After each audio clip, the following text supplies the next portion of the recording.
Good morning বন্ধুরা, কেরম আছো? আশা করি সবাই ভালো আছো, সুস্থ আছো।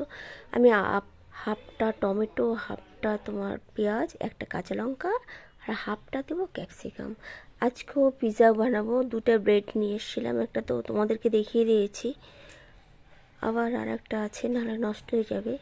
বেশি দিন রাখা যায় না, 2-3 দিনই এদের মানে এক্সপায়ারি ডেটটা থাকে আর কি। তো যথারীতি একটা তো বানিয়ে দেখিয়ে দিয়েছি, আর একটা আজকে অরিগানো দেবো না, আমার কাছে শেষ, আর প্যাকেটটা ভোট করে আমি ফেলেও দিয়েছি। যাই হোক, যথারীতি আমি সবজিগুলো কেটে নিয়েছি, আর সেদিন পুরোপুরি দেখায়নি। আর হচ্ছে আমুল চিজ দেবো, এটা যেহেতু র্যাপারটা আমি খুলে নিয়েছিলাম সেদিন, আজকে র্যাপারটা খুলবো না, আজকে সরাসরি তোমাদেরকে দেখিয়ে দিচ্ছি। তো বাচ্চাদেরকে হেলদি হোমমেড কী করে বানাবে দেখো। তো যথারীতি আমি একটু বাটার সামান্য নিয়ে নিলাম, একটু সটে করব বলে, হয়ে গেল মেল্ট বাটারটা। আর আমি ক্যাপসিকাম, টমেটো, পেঁয়াজ আর কাঁচা লঙ্কা, বিশ্বাস করো খেতে অসাধারণ লাগে। আমার তো মনে হয় দোকানের থেকে এত দাম দিয়ে কেনার থেকে তুমি বাড়িতেই বানিয়ে নাও। সরি, আমার তো প্রচুর সর্দি কাশি। যাই হোক, ছেলেকে টিফিন বানিয়ে দেবো। আর তোমাদেরকে যে সসটা দেখিয়েছিলাম পাইসি, আর এটা হচ্ছে গ্রিন সস, তোমার হচ্ছে নিয়ে এসেছিলাম কিষানের, এটা হচ্ছে। আর একটুখানি সটে করে নেবো, তাহলে কি বলো তো, আমার তো ওভেন নেই, আমি কড়াইয়ের মধ্যে বানাবো। তো এটা একটু নরম হয়ে গেলে পরে তাহলে তোমার সেটা ভালো লাগবে খেতে। যেহেতু মাইক্রোওভেনে হলে পরে পুরোটাই সিদ্ধ হয়ে যেত, আমাদের যেহেতু নেই, আমরা হচ্ছে কড়াইয়ের মধ্যেই বাঙালি। তো তো একটু মিওনিজটাও দিয়ে দিলাম। সেদিন যথারীতি আমি ভুল করেছিলাম, আজকে ভুল করব না, আজকে পুরোপুরিটাই তোমাদেরকে প্রসেসিংটা দেখিয়ে দিচ্ছি।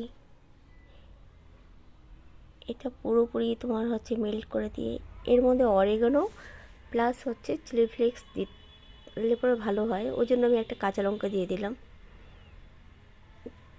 যেহেতু আমার এই দুটোই হচ্ছে আমি ফেলে দিয়েছি সেদিন। আর এই যে পুরো আমুলের তোমার চিজটাই লেগে যাবে।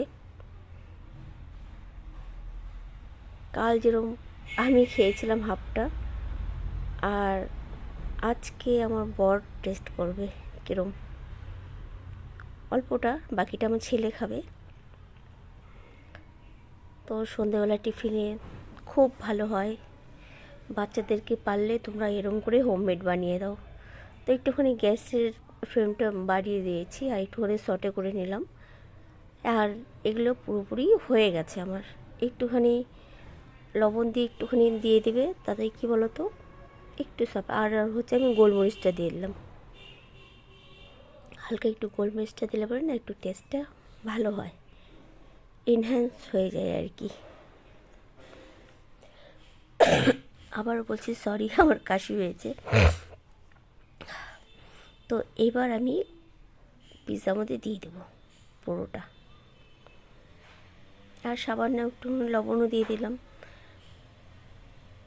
তাতে দেখো এই কাঁচা ভাবটা কেটে যাচ্ছে, আর একটু সফট হয়ে যাচ্ছে।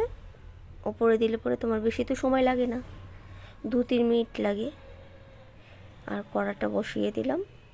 এখন আজকে হেল্প করেছে আমার ছেলে, যেহেতু হচ্ছে এটা করার জন্য। এই সসটাও দিয়েছিলাম, তোমাদেরকে দেখিয়ে দিয়েছি। ওকে বললাম একটু ক্যামেরাটা ধর।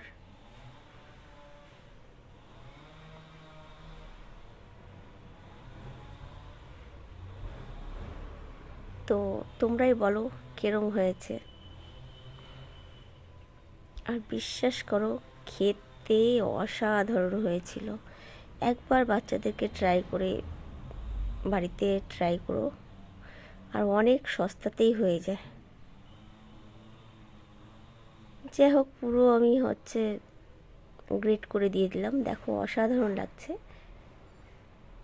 এখন 2-3 মিনিটের জন্য, যখন আমি ফ্রি হিট করে নিয়েছিলাম কড়াটা, আর 2-3 মিনিটের মধ্যে কতটা যে ফুলে যায় তোমাকে আমি কি বলবো, একদম মনে হচ্ছে যে তুমি একদম দোকানের থেকে কিনেছো। তো জানি না তোমাদের কিরম লাগলো আমার ভিডিওটা, দেখো মেল্ট হয়ে গেছে। তো তোমাদেরকে আমি বোঝাতে পারলাম। তো ভালো লাগলে আমার ভিডিও লাইক শেয়ার সাবস্ক্রাইব করতে ভুলো না বন্ধুরা। তো দেখো অনেক ফুলে গেছে।